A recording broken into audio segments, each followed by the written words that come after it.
नमस्कार दर्शक मित्रों, मेरा नाम है doctor Parth Joshi, centre head Indira IVF hospital Ahmedabad. आज हम निसंतानता के बारे में मैं उपयोगी जानकारी आपके साथ शेयर करना चाहूंगा। पिछले कई महीनों से पूरा भारतवर्ष कोरोना नाम के संक्रमण से पीड़ित है। हमारी पर्सनल लाइफ मान लो या प्रोफेशनल लाइफ मान लो, स्थगित सी हो चुकी थी।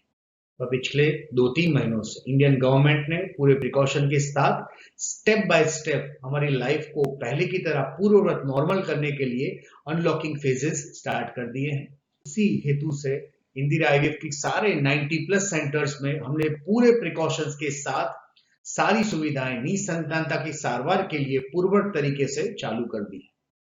प्रिकॉशंस की बात करें तो आज की तारीख में जो भी कपल इंदिरा आईवीएफ में आना चाहते हैं उनको अपॉइंटमेंट दी जाती है, जिससे एक समय पे भीड़ जमा ना हो जाए। जब कोई कपल इंदिरा आईवीएफ के सेंटर पे आते हैं तो उनका डिक्लेरेशन फॉर्म सबसे पहले साइन किया जाता है, जिस डिक्लेरेशन फॉर्म में क्लियर किया जाता है कि पिछले 14 दिनों में वो कोई कोरोना के सिम्टम से तो पीड़ित नहीं है या कोई कोरोना संक्रमित के कांटेक्ट में तो आए नहीं है, वो क्लियर किया जाता है। उसके बाद थर्मल स्कैनिंग किया जाता है, हैंड सैनिटाइजर प्रोवाइड किया जाता है, फेस मास्क प्रोवाइड किए जाते हैं। इवन सेंटर के अंदर भी डिस्टेंसिंग का पूरी तरीके से ध्यान रखा जाता है, जिससे यहाँ आने वाला कोई भी कपल पूरी तरीके से निश्चिंत होकर अपने ट्रीटमेंट करवा सके। आज की तारीख में मैं जो आपके साथ फेसबुक सेशन कर रहा हूं वो निसंतानता के बारे में है। निसंतानता में जो ट्रीटमेंट ऑप्शंस उपलब्ध हैं, दवा, आईयूआई और आईवीएफ। इसमें आईवीएफ आज की तारीख में बहुत पॉपुलर है क्योंकि वो बहुत फास्ट, सक्सेस रेट उसका बहुत ज्यादा है। इसीलिए पूरी आशाओं के साथ जब एक निसंतान कपल आईवीएफ कराता है और कोई कारणवश उसका आईवीएफ फेल हो जाता है तो बहुत निराश हो जाते हैं। ये सोचते हैं कि आईवीएफ भी हो गया, रिजल्ट नहीं मिला, अब इसके बाद कोई उपचार उपलब्ध नहीं है, मैं इस जिंदगी में मां नहीं बन पाऊंगी। ये सारी निराशाएं उनके दिमाग में घर कर जाती हैं। उसीलिए मैं आज का ये सेशन कर रहा हूं कि ये बिल्कुल भी सच नहीं है। आईवीएफ के बाद बहुत सारी एडवांस तकनीकें आज की तारीख में उपलब्ध हैं जो अच्छे से अच्छा सक्सेस रेट किसी भी निसंतान दंपति को दे रहे हैं। तो आईवीएफ फेलियर के बाद क्या क्या एडवांस तकनीकें आज की तारीख में उपलब्ध है, उसी विषय में मैं आपके साथ आज चर्चा करना चाहूंगा। मैं इस टॉपिक के दौरान पूरी जानकारी आपके साथ शेयर करने का पूरा प्रयास करूंगा। उसके अलावा भी आपकी कोई क्वेरी है, आप अपने रिपोर्ट्स हमें दिखाना चाहते हैं, तो नीचे दिए गए नंबर पे आप हमारा कांटेक्ट कर सकते हैं या कमेंट बॉक्स में कमेंट लिख सकते हैं। हम और हमारी टीम आप तक पहुंचने का पूरा प्रयास करेंगे। तो आईवीएफ फेलियर को डिस्कस करें उससे पहले आईवीएफ क्या होता है वो एकदम बेसिक तरीके से आपको समझाना चाहूंगा। आईवीएफ की खोज 1978 में लंदन में हुई थी। सबसे पहले live test tube baby Louise Brown का जन्म हुआ था। ये तकनीक ढूंढने के पीछे एक मात्र कारण था कि लुइस ब्राउन की मदर जिनका आईवीएफ किया गया, उनकी दोनों फेलोपियन ट्यूब ब्लॉक थी। अंडे और स्पर्म अच्छे होने के बावजूद मिल नहीं पा रहे थे बंद नलियों के कारण। इसलिए डॉक्टरों ने सिंपल इन नलियों को बाईपास करने का जो साइंटिफिक इलाज निकाला उसी को बोलते हैं आईवीएफ, यानी कि इन विट्रो फर्टिलाइजेशन, शरीर के बाहर फलन प्रक्रिया, जिसको सादी भाषा में हम लोग टेस्ट ट्यूब बेबी भी बोलते हैं। तो आईवीएफ क्या होता है? आईवीएफ में एक इच्छित महिला को माहवारी के दूसरे दिन से 10वें दिन तक इंजेक्शंस दिए जाते हैं गोनाडोट्रोपिन्स के, जिससे उसके एक साथ बहुत सारे अंडे दोनों अंडाशयों में तैयार होते हैं। सीरियल सोनोग्राफिक मॉनिटरिंग की जाती है। अंडे जब मैच्योर साइज के बन जाते हैं तब उस महिला को आधे घंटे के लिए बेहोश करके ओवम पिकअप नाम की प्रक्रिया के द्वारा वो मैच्योर अंडे निकाल दिए जाते हैं सोनोग्राफी की मदद से। इसमें कोई टाका चीरा नहीं आता, ये कोई ऑपरेशन नहीं है, तो डरने की जरूरत नहीं है। अंडे लेबोरेटरी में आ जाते हैं, उसी टाइम पे पति वीर का सैंपल देते हैं। अच्छे अंडे और अच्छे स्पर्म का चयन निष्णात एम्ब्रियोलॉजिस्ट माइक्रोस्कोप के अंदर करते हैं। अंडे और स्पर्म का मिलन कराया जाता है लेबोरेटरी के अंदर, और जो घर बनते हैं उनको 1 दिन, 2 दिन, 3 दिन देखने के बाद अच्छी क्वालिटी के घर को पिपेट के मदद से एंडोमेट्रियल कैविटी के अंदर छोड़ दिया जाता है, जिसको एम्ब्रियो ट्रांसफर बोलते हैं, जो सोनोग्राफी गाइडेंस में होता है और उसमें कोई एनेस्थीसिया की जरूरत नहीं होती, पेनलेस प्रक्रिया है। इसी तरह से इच्छित महिला एम्ब्रियो ट्रांसफर के बाद गर्भवती होती है, पूरा 9 महीना अपने खून से बच्चे को नॉर्मल प्रेगनेंसी की तरह पोषित करती है और दुनिया में ले आती है। इसको बोलते हैं सादी भाषा में IVF, test tube baby in vitro fertilisation, शरीर के बाहर फलन प्रक्रिया। अब ये आईवीएफ प्रक्रिया 1978 में ढूंढी गई थी, जो बेसिक टेक्नोलॉजी थी। अब ऐसे पुरुष आईवीएफ में 1 to 5 मिलियन मिनिमम अच्छी क्वालिटी के स्पर्म की रिक्वायरमेंट होती है। अब ऐसे पुरुष जिनके पास ऐसे भी स्पर्म नहीं है, बहुत कम स्पर्म है, जूज स्पर्म है, उनके लिए इक्सी टेक्निक ढूंढी इंट्रासाइटोप्लाज्मिक स्पर्म इंजेक्शन यानी कि इक्सी, जो कम से कम स्पर्म में पुरुष को संतान प्राप्ति का एक अवकाश देते हैं। तो इक्सी आईवीएफ के प्रिंसिपल पे ही काम करती है। एक बार अंडे निकाल देने के बाद आईवीएफ में टेस्ट ट्यूब के अंदर जो हजारों स्पर्म अंडे के आसपास छोड़े जाते थे, उसकी जगह पे इक्सी में निष्णात एम्ब्रियोलॉजिस्ट माइक्रोस्कोप के अंदर एक अंडे के अंदर एक स्पर्म मिक्स कर देते हैं। मतलब ऑन एन एवरेज 15 से 20 अंडे वाइफ के होते हैं, उसके सामने पति के मात्र 15 से 20 गुड क्वालिटी स्पर्म की जरूरत पड़ती है। जरा सोचिए कि जो 15 से 20 मिलियन पर एमएल स्पर्म चाहिए एक पुरुष को अपनी वाइफ को गर्भवती करने के लिए नॉर्मल तरीके से, उसके सामने अब इक्सी की मदद से मात्र 10 से 15 गुड क्वालिटी स्पर्म में भी एक पुरुष अपने ही स्पर्म से अपनी वाइफ को गर्भवती करने का और एक स्वस्थ संतान का बाप बनने का सपना साकार कर सकता है। तो इक्सी टेक्निक आज की तारीख में पुरुषों के लिए वरदान के स्वरूप है। इवन इक्सी में जो थोड़ा सा मॉडिफिकेशन है, इमसी टेक्निक जिसमें स्पर्म को मॉर्फोलॉजिकली हम लोग सिलेक्ट करते हैं, तो इक्सी और इमसी टेक्निक के कारण पुरुष कम से कम स्पर्म में भी अपने ही स्पर्म से अपनी वाइफ को गर्भवती करने का सपना पूरा कर सकते हैं। उसके बाद की टेक्निक की बात करूं तो ब्लास्टोसिस कल्चर टेक्निक। आज से कुछ साल पहले आईवीएफ, इक्सी या इमसी से जो गर्भ बनते थे, दूसरे या तीसरे दिन तक एम्ब्रियोलॉजिस्ट ले जाके उस गर्भ को ट्रांसफर कर देते थे। अब आज की तारीख में उन्हीं गर्भ को पोषित करने के लिए अच्छी अच्छी क्वालिटी के इंक्यूबेटर्स उपलब्ध हैं। उनका मॉर्फोलॉजिकल असेसमेंट करने के लिए एम्ब्रियोलॉजिस्ट भी ट्रेन हो चुके हैं। तो आज की तारीख में दूसरे या तीसरे दिन की जगह 5वें 6ठे दिन तक गर्भ को ले जाके जो बेस्ट क्वालिटी ब्लास्टोसिस स्टेज के गर्भ बचते हैं, उन्हीं गर्भ को एम्ब्रियोलॉजिस्ट सिलेक्ट करके जब महिला के अंदर हम लोग प्रत्यारोपित करते हैं, तो एम्ब्रियो सिलेक्शन बेस्ट क्वालिटी का आप कर सकते हैं। अच्छी से अच्छी प्रेगनेंसी आपको मिल सकती है और अबॉर्शन का चांस भी कम होता है, एनोमलीज का चांस भी कम होता है। इसको बोलते हैं ब्लास्टोसिस कल्चर टेक्निक।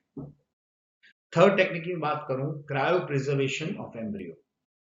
आज से कुछ साल पहले जिस साइकिल में या जिस महीने में इंजेक्शन देके महिला के अंडे निकाल के गर्भ बनाए जाते थे, उसी साइकिल में वो गर्भ को दूसरे, तीसरे या 5वें दिन ट्रांसफर कर दिया जाता। अब इसी गर्भ को हम लोग फ्रीज करके यानी कि क्रायो प्रिजर्व करके, उसके लिए जो अच्छी अच्छी क्वालिटी की फ्रीजिंग टेक्निक्स हैं, एम्ब्रियोलॉजिस्ट ट्रेन हो चुके हैं, अच्छे अच्छे मीडियाज उपलब्ध हैं, तो इसी गर्भ को फ्रीज करके -200 डिग्री पे लिक्विड नाइट्रोजन पे फ्रीज करके उसके एक महीने बाद इसी गर्भ को जो महिला के अंदर ट्रांसफर किया जाता है, तो सक्सेस में काफी बढ़ोतरी हो गई। क्या कारण है इसके पीछे? जो फ्रेश साइकिल में महिला को इंजेक्शन लगे होते हैं, उसकी असर महिला के शरीर के अंदर होती है, जिसको हार्मोनल टर्बुलेंस बोलते हैं। उसी गर्भ को फ्रीज करने के बाद जब 1 महीने बाद ट्रांसफर किया जाए, तो माहवारी के बाद ये हार्मोनली महिला डाउन रेगुलेट हो जाती है और शरीर नॉर्मल महिला की तरह हो जाता है। तब क्रायो प्रिजर्व्ड एम्ब्रियो को ट्रांसफर करने की मदद से हम अच्छे से अच्छा सक्सेस रेट आज की तारीख में प्राप्त कर सकते हैं। तो फ्रेश वर्सेस फ्रोजन साइकिल की बात करें, यानी कि नेचुरल साइकिल बात करें, मॉडिफाइड नेचुरल बात करें, या हार्मोन रिप्लेसमेंट वाली नेचुरल साइकिल की बात करें, इन सारे कंडीशन में frozen cycle gives better success rate as compare to fresh cycle. तो आज की तारीख में आप क्रायो प्रिजर्वेशन टेक्निक का भी फायदा उठा सकते हैं। उसके बाद की तकनीक की बात करें तो लेजर असिस्टेड हैचिंग। स्टडीज ने बताया कि ऐसी महिलाएं जिनको पीसीओ है, जिनके अंडे खराब क्वालिटी के हैं, जिनकी उम्र बढ़ रही है, जिनके रिकरेंट इम्प्लांटेशन फेल यानी कि आईवीएफ साइकिल फेल हो रहे हैं, या फिर ऐसे पुरुष जिनका आईवीएफ के दौरान स्पर्म की क्वालिटी खराब है, ऐसे केसेस में गर्भ को डालने से पहले गर्भ का जो बाहरी आवरण है उसको हम लेजर किरणों की मदद से एक जगह पे छील देते हैं, वीक कर देते हैं। जो गर्भ का आवरण अपने आप पिघलना चाहिए, उसी में हम लोग लेजर किरणों की मदद से एस्केप विंडो जनरेट करके मदद करते हैं। और ऐसे लेजर असिस्टेड हैच्ड एम्ब्रियो को जब महिला की बच्चेदानी में प्रत्यारोपित किया जाता है, तब गर्भ का इम्प्लांटेशन का रेट ज्यादा मिलता है। तो ऐसी महिलाएं जिनको पीसीओ है, उम्र बढ़ गई है, अंडों की क्वालिटी खराब है, या फिर जिनके बार बार आईवीएफ फेल होते हैं, ऐसी महिलाएं आईवीएफ के साथ साथ लेजर असिस्टेड हैचिंग टेक्निक का फायदा उठा के अपने आईवीएफ में सक्सेस में बढ़ोतरी कर सकती है। उसके बाद की टेक्निक की बात करें तो ये गर्भ जो हैं वो पूरी तरीके से नेचुरल प्रेगनेंसी में महिला की बच्चेदानी के अंदर पलते हैं, नपते हैं और दुनिया में आ जाते हैं। तो इसी प्रिंसिपल पे काम करता है क्लोज वर्किंग चैम्बर टेक्नोलॉजी कि जब तक गर्भ एम्ब्रियो लैब के अंदर तैयार होता है, पलता है और महिला की बच्चेदानी के अंदर हम एंड में ट्रांसफर करते हैं, तब तक गर्भ को एक अनुशासित human temperature, human gas like temperature या पीएच की मात्रा की बात करें, सारा ह्यूमन बॉडी की तरह देते हैं। ये क्लोज वर्किंग चैम्बर टेक्नोलॉजी में गर्भ को अच्छा अनुकूलित वातावरण मिलने की मदद से उनका अच्छा डेवलपमेंट होता है, अच्छी तरीके से पोषित होते हैं और ऐसे गर्भ आईवीएफ में ज्यादा सक्सेस को दे पाते हैं। ये क्लोज वर्किंग चैम्बर टेक्नोलॉजी भी एक एडिशनल टेक्नोलॉजी है। उसके बाद की बात करें तो pre implantation genetic screening. Studies ने बताया कि ऐसे केसेस जिसमें अच्छे से अच्छा गर्भ डालने के बाद भी बार बार आईवीएफ फेल होता है, यानी कि रिकरेंट इम्प्लांटेशन फेलियर, या फिर महिला प्रेग्नेंट तो हो जाती है पर अबॉर्शन हो जाते हैं, तो इससे रिकरेंट इम्प्लांटेशन फेलियर या फिर रिकरेंट आईवीएफ में अबॉर्शन के केसेस, या फिर जिस महिला की उम्र बढ़ गई है, ऐसे केसेस में हम गर्भ को ब्लास्टोसिस स्टेज तक पहुंचाने के बाद अच्छे दिखने वाले गर्भ को डालने से पहले उसकी बाहरी लेयर की बायोप्सी हम करते हैं और उस बायोप्सी को जब जेनेटिक एनालिसिस किया जा सकता है तो हम ये जान सकते हैं कि अंदर रहा गर्भ जेनेटिकली फिट है या नहीं, वो यूप्लॉइड है या न्यूप्लॉइड एम्ब्रियो है। जेनेटिकली स्वस्थ गर्भ को जब महिला की बच्चेदानी का प्रत्यारोपित किया जाता है तो उसका आईवीएफ का सक्सेस बढ़ जाता है, एनोमलीज का चांस बहुत कम हो जाता है, अबॉर्शन का चांस बहुत कम हो जाता है। तो ऐसे केसेस रिकरेंट इम्प्लांटेशन फेलियर वाले केसेस हैं, रिकरेंट आईवीएफ सक्सेस के बाद बार बार अबॉर्शन के केसेस हैं, या ऐसी महिलाएं जिनकी उम्र बढ़ रही है, ऐसे केसेस में ब्लास्टोसिस को हम लोग प्री इम्प्लांटेशन जेनेटिक स्क्रीनिंग से टेस्ट करने के बाद अगर ट्रांसफर करें तो हम अच्छे से अच्छा सक्सेस प्राप्त कर सकते हैं। आज की तारीख में इस पीजीएस में भी एडवांसमेंट पिछले 1 साल से आ रहा है, वो ये है कि पीजीएस में जो बाहरी लेयर की बायोप्सी लेनी पड़ती थी, मतलब मिनिमल ट्रोमा भी जो एम्ब्रियो को सफर करना पड़ता था, उसको बचाने के लिए हम एम्ब्रियो की बायोप्सी की जगह एम्ब्रियो जिस मीडिया में पलता है उस मीडिया का टेस्ट करके भी हम ये जान सकते हैं कि अंदर पल रहा गर्भ जेनेटिकली स्वस्थ है कि नहीं। It's absolutely non traumatic, non invasive PGT बोलते हैं इसको। ये भी एक फ्यूचरिस्टिक टेक्निक है जो पिछले 1 साल से आज की तारीख में उपलब्ध हो रही है। तो आप एनआईपीजीएस या पीजीएस का सहारा लेके अपने गर्भ की स्वस्थता को जानने के बाद अगर आईवीएफ कराएंगे तो आपका आईवीएफ सक्सेस का चांस में बहुत बढ़ोतरी हो सकती है।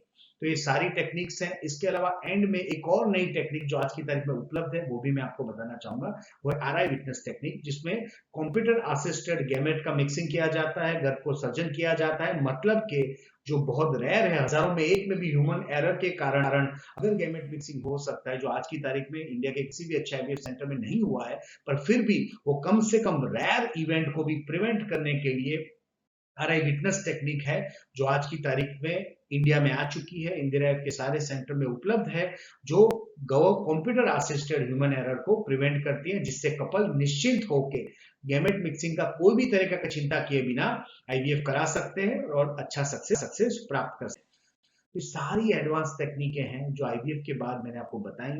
इक्सी है, इनसी है, ब्लास्टोसिस स्टेज तक गर्भ को ले जाने की प्रक्रिया है, पीजीएस है, एनआईपीजीएस, लेजर असिस्टेड हैचिंग है, क्लोज वर्किंग चैम्बर है, क्रायो प्रिजर्वेशन ऑफ एम्ब्रियोज है, आरआई विटनेस टेक्निक है। ये सारी टेक्निकें आज की तारीख में आईवीएफ के ऊपर उपलब्ध हैं, जो आपको अच्छे से अच्छा सक्सेस रेट प्रदान कर सकती हैं। तो निश्चित हो जाइए, इंदिरा आईवीएफ के हर एक 90+ सेंटर्स में ये सारी टेक्निक्स उपलब्ध है, उसका फायदा उठा के आप अच्छे से अच्छा सक्सेस रेट प्राप्त कर सकती है। तो आईवीएफ फेलियर के बाद डरने की जरूरत नहीं है, अटकने की जरूरत नहीं है। ये तो बात हो गई एडवांस टेक्निक की। अब आईवीएफ फेलियर के बाद अप्रोच कैसा होना चाहिए, इसकी बात करते हैं।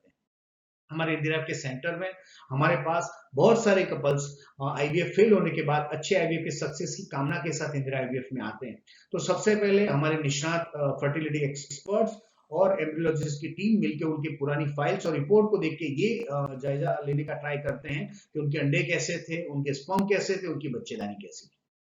अंडे और स्पर्म को अच्छा करने के लिए कोई एडिशनल मेडिसिन देने की जरूरत है या नहीं, या फिर एक्सट्रीम खराब केसेस में डोनर स्पर्म या डोनर एग्स लेने की जरूरत है क्या नहीं, जिससे इस बार अच्छे से अच्छा सक्सेस दे सके, ऐसे गर्भ का हम लोग फर्टिलाइजेशन कर सके और ऐसे गर्भ को ट्रांसफर करने के बाद सक्सेस हम पा सके।